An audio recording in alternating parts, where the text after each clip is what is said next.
Narayan Narayan. Finally Shukradev पहुंच चुके हैं अपनी उच्च की राशि मीन राशि यानी पाइसेस साइन में।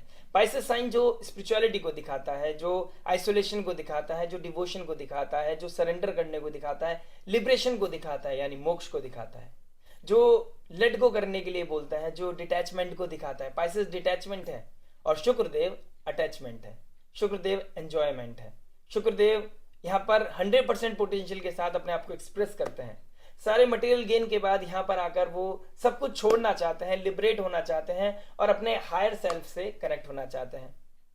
वो यहाँ पर क्रिएटिव एक्सप्रेशंस के द्वारा, अपने आर्टिस्टिक नेचर के द्वारा हाई फील करना चाहते हैं, डिवोशन फील करना चाहते हैं, वो सरेंडर करना चाहते हैं।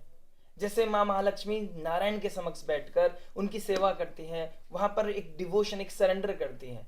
उसी प्रकार शुक्रदेव यहाँ पर उच्च के होने के बाद सरेंडर करना चाहते हैं, सच्ची आस्था, सच्चे प्रेम को फील करना चाहते हैं। और यहां पर मीन राशि में शुक्र ग्रह के गोचर को कौन एक्स्ट्राऑर्डिनरी बना रहा है? क्योंकि शुक्र ग्रह जब मीन राशि अपनी उच्च की राशि में जाएंगे, वहां पर वो फील करना चाहेंगे, तो उस एनर्जी को एक्सपेंड करने के लिए वहां बैठे हैं राहु देव। तो राहु और शुक्र का एक साथ कंजंक्शन यानी युति में आना हमारे जीवन पे बहुत बड़ा प्रभाव लेके आएगा। क्योंकि राहु देव छलावा है, इल्यूजन है, मैनिपुलेशन को जानते हैं, क्योस क्रिएट करते हैं, डिस्ट्रक्टिव एनर्जी है। तो जब शुक्र ग्रह एक जो प्योरिटी के कारक हो जाएंगे और यहाँ पर राहु के साथ युति बनाएंगे, तो हमारे जीवन में बहुत बड़ी एनर्जी प्ले करने वाली है, यानी कि माया अपना रंग खेलने वाली है। यहाँ अगर एनर्जीज के पुल को समझू तो 12th हाउस बेड ब्लेजर को दिखाता है, सेक्सुअल इंटीमेसी को दिखाता है, यहाँ पर हॉस्पिटल को दिखाता है, foreign land, foreign people, foreign culture को दिखाता है, आइसोलेशन को दिखाता है। राहु का शुक्र के साथ युति बनाना, कहा जा सकता है ये गोचर ब्लॉकबस्टर होने वाला है। और पाइसेस साइन डुअल साइन है, दो मछलियां एक दूसरे को चेस कर रही हैं। राहु के साथ शुक्र की युति बनना, डुअलिटी पीक पर जा सकती है। और जब इस डुअलिटी में कोई भी डिजायर ऑब्सेसिव हो जाए, इम्प्रैक्टिकल हो जाए, तो हमारी लाइफ में क्योस पैदा कर सकती है। और इस क्योस के चलते हमको लगने लगेगा कि प्यार हो, व्यापार हो या कोई वस्तु, हम उसको चेस करने लगेंगे क्योंकि हमें लगता है कि हम वो डिजर्व करते हैं। And the moment we start chasing that illusion, that will create the illusion of happiness in our life. हमको लगने लगेगा यही सत्य है, यही भगवान है, यही सच है, और इसको पाने के बाद ही हमारे जीवन में एक सच्चा प्रेम, सच्ची हैप्पीनेस आएगी। और यही समय होगा जब हम माया को चेस कर रहे होंगे, हम लाइफ में इम्प्रैक्टिकल हो जाएंगे और जो इस गोचर का रियल एसेंस है उसको मिस कर देंगे और हम उस चक्रव्यूह में फंसते चले जाएंगे। बस इसी चीज का हमें ध्यान रखना है, क्योंकि ये शुक्र का गोचर आम नहीं है, बहुत खास है और इसका इम्पैक्ट हमारे जीवन में, हमारे जहन में बहुत लंबे समय, बहुत सालों तक रहने वाला है। चलिए अब इस गोचर को हर असेंडेंट के लिए समझ लेते हैं। जहां शुक्रदेव शनि से दूर जा रहे हैं, अपनी उच्च की राशि में जा रहे हैं, राहु के साथ एक क्लोज डिग्री में कंजंक्शन में आएंगे और उसके बाद उनको पीठ दिखाते हुए आगे निकल जाएंगे। इधर गुरु के साथ राशि परिवर्तन करेंगे। हमारी लाइफ, हमारी स्पिरिचुअल जर्नी, हमारी रिलेशनशिप पे इसका क्या इंपैक्ट पड़ेगा, सब चीज को समझेंगे। और सब एस्पेक्ट को लेकर मैं एक डिफरेंट वीडियो बनाऊंगा। अभी मैंने रिसेंटली फाइनेंस को लेकर बनाई थी, आने वाले समय में स्पिरिचुअल जर्नी या रिलेशनशिप के ऊपर बनाऊंगा। बस अगर आपने अभी तक लाइक शेयर सब्सक्राइब नहीं किया है, इस लाइफ जीपीएस को अपनी लाइफ में इंस्टॉल नहीं किया है, तो प्लीज लाइक शेयर सब्सक्राइब कर दीजिए। बात करते हैं आपकी लगन और राशि के लिए। बात करते हैं कुंभ लगन और कुंभ राशि वालों के लिए। देखिए, आपका 4th Lord 9th Lord 2nd house में बैठा है और आपका 2nd Lord 11th Lord 4th house में बैठा है। सबसे अच्छा कॉम्बिनेशन आपके लिए दिखाई दे रहा है, लेकिन आपको अप्रोच बदलनी पड़ेगी। आपका जो फाइनेंस को लेकर टेकन फॉर ग्रांटेड हो गए हैं, आपका कोई इश्यूज चल रहे हैं, आपको बिल्कुल भी एड्रेस नहीं कर रहे हैं, तो वो ये गलती करेगा।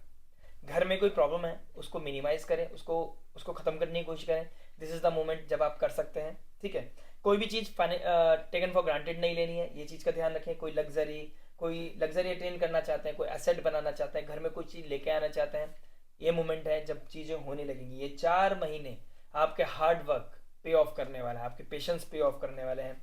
बहुत अच्छा कॉम्बिनेशन बना हुआ है। बस मिसअंडरस्टैंडिंग क्लियर करने के लिए थोड़ा एफर्ट मारो और इल्यूजन में मत जाओ कि सब चीजें ठीक हो जाएंगी। अब ये भी चीज हो रही है, ये भी चीज क्लिक हो रही है। आपस में आप दोनों बात नहीं कर रहे थे बहुत टाइम से, लेकिन सब चीजें कर रहे हो, दुनिया के सामने भी आ रहे हो, कुछ चीजें गृह प्रवेश है वो भी कर रहे हो, बहुत सारी चीजें करोगे आप।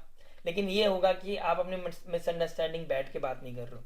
तो कम्युनिकेशन को की समझ करना, दोनों से एक दूसरे से बात करके चीजों को वाइंड अप करो। ठीक है, मटेरियलिस्टिक गोल्स अचीव करने का बहुत अच्छा समय है, बहुत अच्छी अपॉर्चुनिटी है आपके लिए। तो बहुत ही अच्छा नया सोशल सर्कल, नई चीजें, नया इवेंट आपकी लाइफ में दिखाई दे रहा है। बस सूर्य मरकरी आपके 12th हाउस में बैठे हैं। 15 फेब तक आपको चीजों को टेक केयर करना है, किसी भी तरह के ओवरबोर्ड नहीं होना है। मंगल रेट्रोग्रेड होकर बैठे हैं 5th हाउस में। कोई रिलेशनशिप ऑल ऑफ सडन आपकी लाइफ में आ रही है, आप उसे एंटरटेन कर रहे हो, आप अपना टाइम खराब करोगे। ये अच्छा कॉम्बिनेशन को खराब कर लोगे अगर आप रिलेशनशिप में पड़े। रिलेशनशिप उतना अच्छा नहीं दिखाई दे रहा और अपना टाइम वेस्ट आपको एग्जॉस्ट कर देगा। पता है आपको, चीज़ों को ना, एनर्जी को जो आप कहीं और लगनी चाहिए थी वो कहीं और लगेंगी। चीज़ें क्या होंगी, आपकी वियर्ड हो जाएंगी। अपनी कम्युनिकेशन का ध्यान रखो बस। Abusive language, rash language use नहीं करनी है। डेंटल इशू हो सकता है, आई रिलेटेड कोई इशू हो सकता है, इस चीज़ का ध्यान रखें। और सैटर्न जैसे सेकंड हाउस में आएंगे, फाइनेंस को लेकर जो आप टेकन फॉर ग्रांटेड थे वो कहीं ना कहीं आप चैलेंजेस फेस करेंगे। तो अभी से ही अपना आपको प्लान करें आगे आने वाले समय के लिए, जो चैलेंजेस आने वाले हैं अपने फाइनेंस को बचा के रखें। और कोई भी लग्जरी के चक्कर में, ऑब्सेशन के चक्कर में ओवरबोर्ड नहीं जाना है, किसी के साथ कंपटीशन में ना आ जाए। ठीक है, आपने सोचा उसके पास, भाई के पास बड़ा घर है, मैं भी बड़ा घर लूंगा या लूंगी। किसी के पास बड़ी गाड़ी है, मैं भी बड़ी गाड़ी लूंगी, ऑल्दो आपके पास कोई गाड़ी है। नीड है तो समझ में आती है, देखिए नीड में कोई दिक्कत नहीं है। डिजायर पूरी करने के चक्कर में, लग्जरी को अटेन करने के चक्कर में अगर आप ओवरबोर्ड जाते हैं, शनिदेव सेकंड हाउस में आते हैं, तो प्रॉब्लम आपके लिए क्रिएट हो सकती है। ये सबसे सबसे बड़ी चीज है। सेकंड हाउस देखिए वैल्यूज का होता है, रिस्पेक्ट का होता है, फैमिली का होता है, फूड हैबिट का होता है। फूड हैबिट का कंट्रोल रखें, अच्छी अच्छी चीजें खाने का मन करेगा, शुगर इंटेक बढ़ सकती है, तो ये चीजों का ध्यान रखना है। ठीक है, रेस्पेक्ट देनी है लोगों को, बड़ों को रेस्पेक्ट दोगे, फैमिली को रेस्पेक्ट दोगे, ऑटोमेटिकली मिलेगी आपको, नेचुरली मिलेंगी चीजें। तो इस चीज का ध्यान रखें। 5th हाउस में मंगल रेट्रोग्रेड है, तो सूर्य का घर होता है कालपुरुष कुंडली के हिसाब से। मैं ये बोलना चाहता हूँ बच्चों को लेकर ध्यान रखें, उनकी इम्यूनिटी खराब हो रही है, कोई उनकी तबीयत खराब हो रही है, उस चीज का ध्यान रखेंगे तो चीजें बहुत अच्छी होती चली जाएंगी। 8th हाउस का मालिक 5th हाउस में बैठा है। प्रोफेशन से रिगार्डिंग, करियर से रिगार्डिंग आपकी लाइफ में कुछ चेंज आ रहा है, कुछ चीज़ों को रीचेक कर रहे हो, दोबारा से चीज़ों को ठीक करने की कोशिश कर रहे हो। दिस इज़ द मोमेंट जब आप मीठी बात वाणी बोल के अपने लोगों के साथ मिलकर, अपने बॉसेस के साथ अच्छा चीज़ें, गवर्नमेंट के साथ अच्छा चीज़ें प्लान कर सकते हो और आने वाले फ्यूचर को बहुत अच्छा कर सकते हो। लगन का स्वामी सेकंड हाउस में बैठ जाएगा, फाइनेंसिस को बढ़ाने का अगले 4 महीने में नहीं, अगले 2.5-3 साल में बढ़ाने का बहुत अच्छा मौका है। Don't miss it, please don't miss it. आपने अभी तक बहुत कुछ सेक्रीफाइस किया है, बहुत कुछ फेस किया है, 7.5 ही चल रही है आपकी। मुझे पता है कुंभ राशि वाले बहुत परेशान हो गए अपनी फिजिकल हेल्थ को लेकर, अपनी इमोशनल हेल्थ को लेकर, अपने फाइनेंसिस को लेकर। दिस इज द मोमेंट जब हील भी हो जाओगे, ठीक भी हो जाओगे, लग्जरी को अटेन भी करोगे। बस फ्रस्ट्रेट थे, अब ऑल ऑफ सडन लगेगा चीज़ें करनी है, करके दिखाएंगे। दिखाने के चक्कर में नहीं, बस नीड के चक्कर में पड़े, चीज़ें खुद ही मिनिमाइज होने लगेंगी, खुद चीज़ें सेटल होने लगेंगी, लाइफ में क्लैरिटी आ जाएगी, हैप्पीनेस आ जाएगी। और जो इश्यूज हैं आपके लाइफ में उसको एड्रेस करें, उसको फाइनलाइज करें, ख़त्म करें, कंक्लूजन पे लेके जाएं, उसको वाइंड अप करके बस्ते में बंद करें, जिससे कि आने वाले समय में आपको परेशान न करें। आशा करता है वीडियो समझ में आया होगा। मिलते हैं नेक्स्ट वीडियो में। टिल देन नमस्ते, राधे राधे।